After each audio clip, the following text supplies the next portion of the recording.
Don't cling to a mistake just because you spent a lot of time making it. Now, if you listen to me for some time, you know that I'm really big on self-improvement, not only for myself, but for you. If you're listening, like, I'm all in on you doing what's best for you. And I will tell you that one of the worst things that we do to ourselves is we fixate and put way too much of our time, energy, and priorities in the mistakes we've made in the past. And I understand that, like, you normally remember the mistakes that you've made well better than you do any of the right decisions you've made. And so it's easy for us to dwell on those mistakes. And I think it's important to learn from them. It's important to have some reflection and know what we did and what we could have done better. But too often we continue to dwell, and those negative thoughts continue to creep in and creep in. Should have done this. Should have said that. Should have handled this situation better. And at the end of the day, there's nothing you can do to go back and change those things.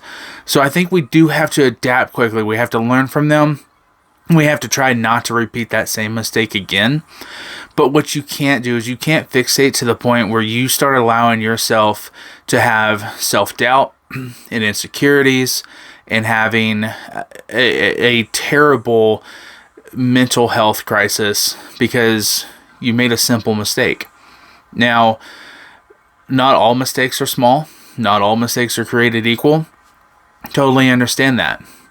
But what you do with that mistake, the time you put into it after you've made it, the energy you put towards trying to learn from it and move on from it versus the energy you put towards just dwelling on it, those are your decisions. So if there's something in the back of your head right now that you wish you could have done better, something you wish you could have taken back, I strongly encourage you just to understand that it's in the past. And if you can start to mentally train yourself to not hyperfixate on those moments, and I know that's easier said than done, but just like any kind of exercise that improves any part of your body, the mental health exercises you do are going to play a big difference in how you handle situations moving forward. And if there was anything I learned last year in my life, it was the fact that I have to force myself to go ahead and move on from mistakes and situations I put myself in. It takes time. Progress over complacency. You got this.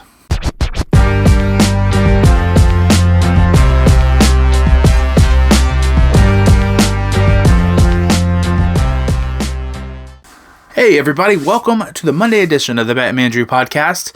And everything that I had planned to record this podcast went out the window when the Dallas Mavericks traded Luka to the Los Angeles Lakers.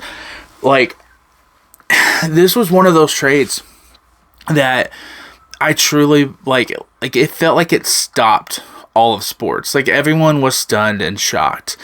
And when I first heard it, I thought to myself, like, this is the dumbest trade that I think the Mavericks could have made. Like, the dumbest decision that, I mean, you're talking about a franchise player who's like 25 years old, who just took you to the Western Conference Finals last year, who is going to be a pillar in the NBA in years to come. And you trade him. Basically, I mean, I know there's other players in the trade, but the headline, Anthony Davis.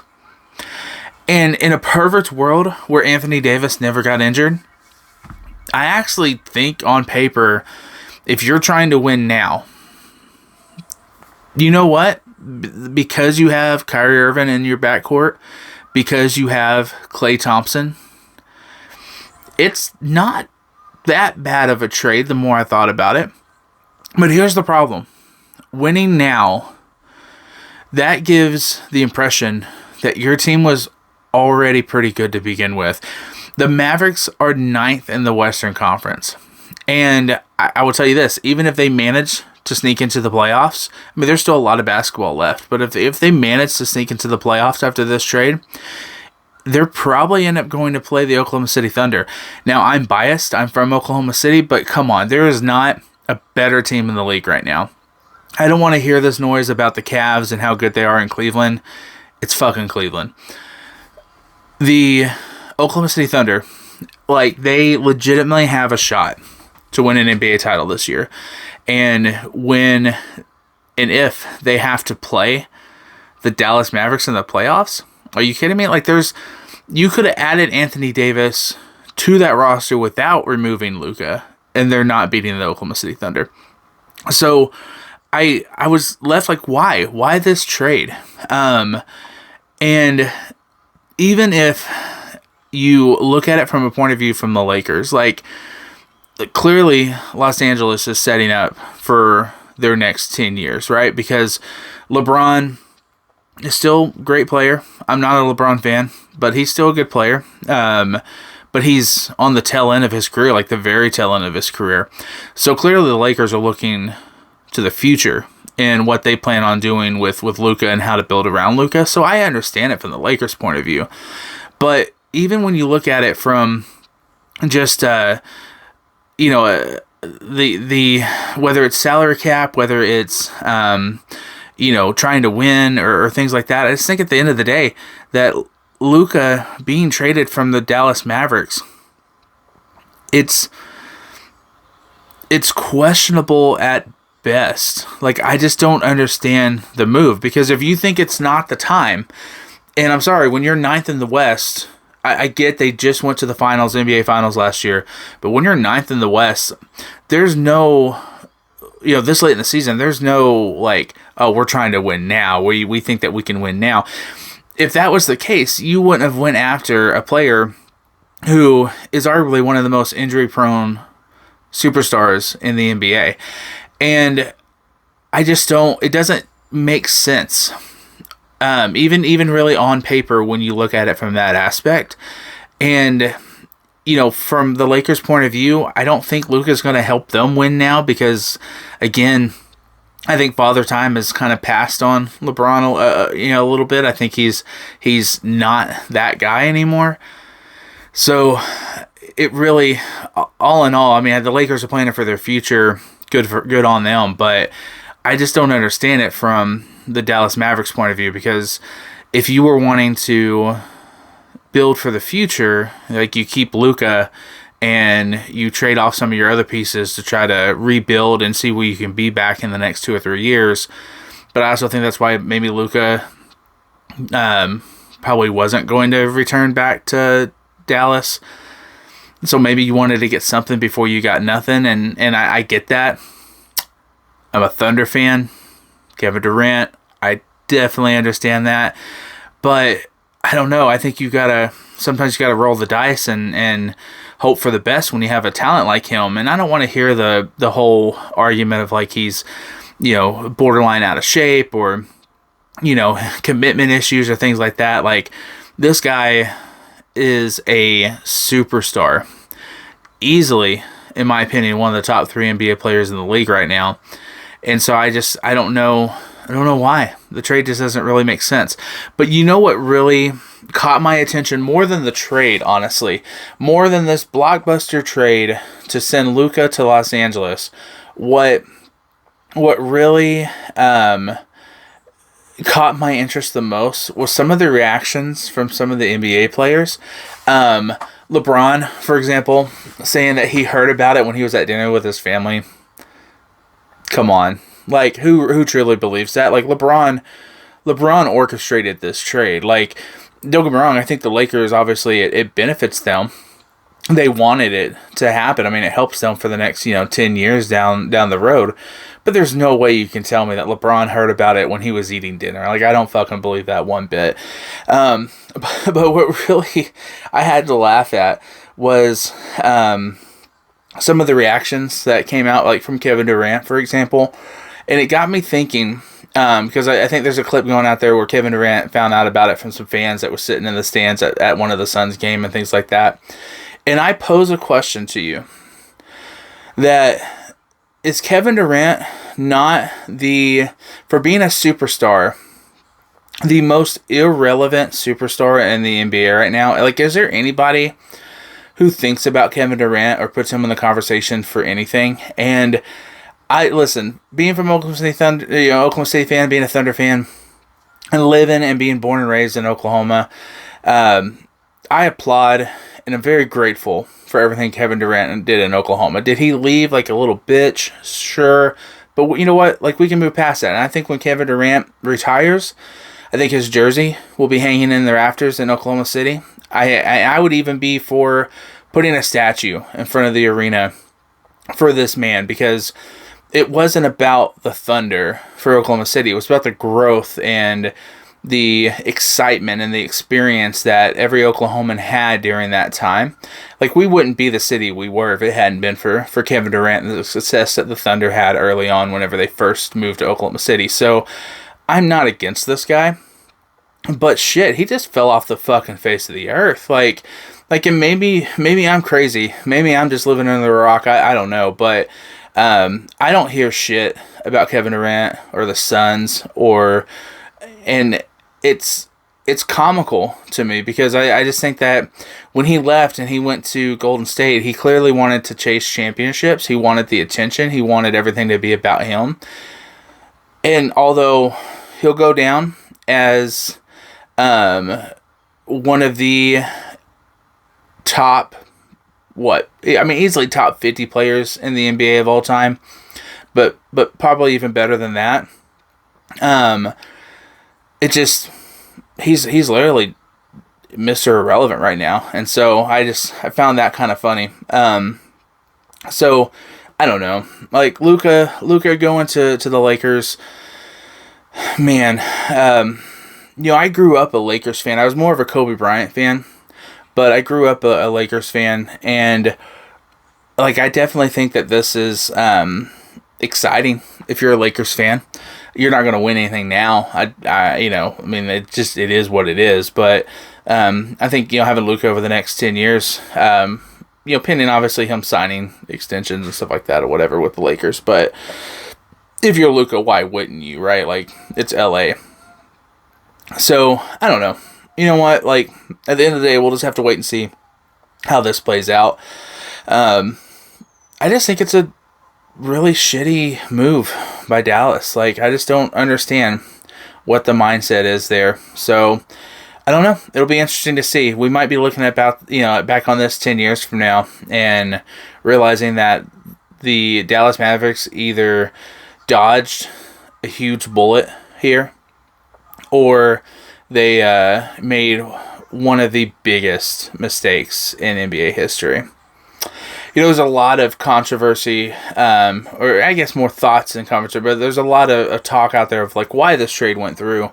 And I saw a big conspiracy theory that I'm not big into conspiracy theories, but I could buy into this one. And it was the fact that the NBA itself orchestrated this move to help bolster and boost their ratings. It's clearly no secret that the NBA ratings have been down this year. And although for me, being a lifelong basketball fan, that's sad to see, the fact is that the NBA is borderline unwatchable at times. And, I think a lot of it has to do with the type of style of play that people are playing nowadays that come down 10 feet behind the 3-point line and toss up a three, and, and I don't blame Stephen Curry for it, but obviously he was the one that ushered in this era of the 3-point basket. With all that being said, however, I think that I could see it wouldn't be the first time that the NBA did something shady, right? And so I could see, if not orchestrating this trade, certainly not being mad about it. I think that Luka going to Los Angeles, their biggest franchise, most popular franchise, they're going to have some boost in their ratings. I mean, I clearly think, even between now and the rest of the season, regardless if they're contenders or not, people are going to want to see Luka and LeBron play. And anything to get the fucking attention off of Bronny. I'm so sick of the Bronny talk. I have never, in my entire life, look, Bronny is 10 times the basketball player than I am. I openly admit that, right? I am not the one. But my daddy didn't play professional basketball and get me on the Lakers just because my last name is James. Like, So anything to get us to quit talking about Bronny, I'm all for. But the person who I feel the most, I don't know, the worst for, I guess, is JJ Redick, because I know there was a lot of backlash about this guy being the coach of the Los Angeles Lakers, never coaching before, and all the controversy that surrounded his hire. But I love JJ Redick. I am a Duke fan. I loved watching him in college. I loved seeing, his drive and his intensity on the court. So I was all for him being the coach of the Lakers. I think he is an intelligent basketball mind and can do a lot of good when he doesn't have LeBron fucking things up for him. So, I don't know. We'll see. Good on the Lakers. It's a good move for you guys. Dallas, I don't know what the fuck you guys are doing. So, past that, that was obviously the biggest news over the weekend when it came to any kind of sports or entertainment. But one of the things, I'll share a little bit of my life with you guys. Friday was my wife's birthday. She turned like 96 or something. I don't remember how old she turned. But we went and celebrated, went to Arlington with a couple of our best friends, and went down to the art museum in Arlington to check out the Disney's Heroes and Villains exhibit and the Crown Jewels exhibit there. While we were there, we also checked out the Princess Diana exhibit that they had, as well as the Wicked exhibit. And it was a lot of fun. Like, I plan on making some video shorts to kind of show you guys what we did and some of the experiences. But ultimately, like, if you've heard any of the podcasts prior, you know that I've made some huge changes in my life, in large part because of the people I was surrounding myself with. And it was good to get away with some of our closest friends, people who we love and care about, who love and care about us, and just spend a little bit of time being able to be around people that help build you up and who understand the struggles of life and are there to support you and get you through. So it was a lot of fun. Really enjoyed it. But I was really happy to be able to do something. Like, my wife, if I asked her to go do anything that she had no interest in, she would be packing her bag tomorrow to go. Like, she would not hesitate to say, let's go enjoy it, let's have fun. We went to Denver, Colorado a couple years ago for my birthday to go see the Final Fantasy VII orchestra concert, which was amazing for me. My wife didn't give two shits about it. Now, she was happy to take a little road trip with me, but she didn't care about the concert. So with all that being said, though, she was right there. She enjoyed being with me and having me go. And when I saw this exhibit, I just thought to myself, like, we're going to have to go because this is something that's going to be right up her alley. She's a huge Disney fan. She really loves more makeup than fashion, but she's really, like, into just the nuts and bolts, I guess, if you will, of when it comes to some of the most iconic wardrobe pieces and jewelry and jewels and stuff like that of Disney. So I was really glad to be able to share that experience with her and take her down there for it. I think overall she had a good birthday. She was sick most of it, unfortunately, but that didn't derail her from hopefully having a good time. So that was a lot of fun. I think that even though it was a short-lived little weekend getaway, it was definitely well needed. So on the horizon for me, now that we're back home, I have a little bit of traveling to do for work, but most of my time, thankfully, it's going to be spent, especially this week, here at home. So I plan on getting to work on some of the projects that I am currently on hold on. One of the most active ones is the development of me creating, writing, and directing my first movie. I need to get back on to the script writing, probably about finalized-ish, about 10% of the way through. However, like, the story and everything is written out all the way from start to finish. I just need to finish up the script. So I plan on having that done by the end of March. Some photo shoots and photo projects that I have coming up. Plan on doing a array photo shoot and videography project with a cosplayer here in Oklahoma who's an incredible cosplayer and does an incredible job. Very supportive of my content and my channel, which I'm very grateful of. But plan on doing that project coming up. And then for, I guess, the icing on the cake for Scarlett's birthday, she is going to do a Inside Out birthday party. She wants to be Sadness from Inside Out. First of all, my wife is an incredibly talented makeup artist and cosplayer, so I have no doubt she's going to do a fantastic job with this. But she has a bunch of people getting together to do an Inside Out photo shoot, and I am the photographer. Also, I am going as Embarrassment from Inside Out too as well. So I'll be doing a little bit of cosplay myself, which I'm not particularly huge on, but I want to be able to do something to, my number one job in life as a husband is to make sure that my wife's happy. And there's sometimes I'm great at that job. Sometimes I'm shitty at that job. But I'm hoping that this weekend I am great at that job. So, and then lastly, for us and things that are coming up, this weekend there's some little, puny NFL game that's being played. I think there's a lot of hype around this game, obviously, and well-deserved hype. Look, the Eagles have played well all year. Barkley is clearly a beast and has a chip on his shoulder right now. And then the Chiefs are going for the first ever three-peat. And so from a business standpoint, I have Kansas City in my market as a district. So if I had to pull for one of the two teams, I'm pulling for Kansas City because it helps my business. But honestly, I couldn't care less. I guess it would be nice to be able to see history being made. But I just hate the Chiefs with a passion. So we'll see. Put in the comments. Let me know. Who do you guys have for the big game on Sunday? I think one of the things I'm the most excited about, and it is not like this very often because I'm a huge sports fan and I love football. I'm really excited for the commercials. Really excited for what movie trailers we're going to get to come out. I have a feeling we might even see a couple of video game trailers. I think it would be a really great opportunity for us to see a Wolverine video game trailer. And I know that's not typically the style and things we go for when it comes to video game announcements and trailers and things like that. But I think that this is a pretty hyped game. And so I'd love to be able to see if something like that came out.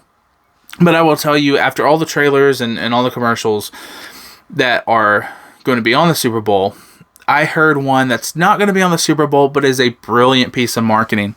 I heard, and hopefully it's true, that Superman is going to have a trailer during the Super Bowl, just not on the channel of the Super Bowl. They are going to have a crypto-heavy trailer that's going to drop during the Puppy Bowl. And I gotta tell you, if that's true, that is fucking brilliant. That is... bravo to that marketing department, because obviously, given the content of the Puppy Bowl, the people who will be watching the Puppy Bowl, and having crypto really heavy in your trailer, it's going to get people talking. People are going to get their eyeballs on this trailer, regardless if they're watching the Puppy Bowl or not. And you're not having to spend $8 million for every 30 seconds of airtime during the Super Bowl. So, good on you, DC. Warner Brothers, smart. Very, very, very smart. Because you need this movie to work out. And just in case, if there's still a little bit of hangover from the disgusting way that the DCEU finished, this keeps your costs down. Keeps your marketing low. You get to actually market the movie and not spend, a third of your marketing budget, a quarter of your marketing budget on one commercial during the Super Bowl, when I think everyone else they'll get their eyeballs on this trailer. So, smart move. I think that's really about it for me, guys. I do plan on upping my content a little bit. I'm going to do some what we're calling Andrew Tries Things videos, where we try out various things that I've never tried before, not only just food, but experiences and things like that. And then also, I'm starting a management podcast, and I'll have that getting ready to air here in the next couple of weeks. So really looking forward to it. Starting to finally find my groove in regards to this podcast. So definitely look forward to posting more. And again, I would love to hear from you guys, your feedback. This podcast is random. It's about life in general. It's about things that interest you, things that interest me. And I just want to create a community that we can talk about those things. So thanks for listening. And I will see you guys again at the same Batmandrew time on the same Batmandrew channel. Take care, guys.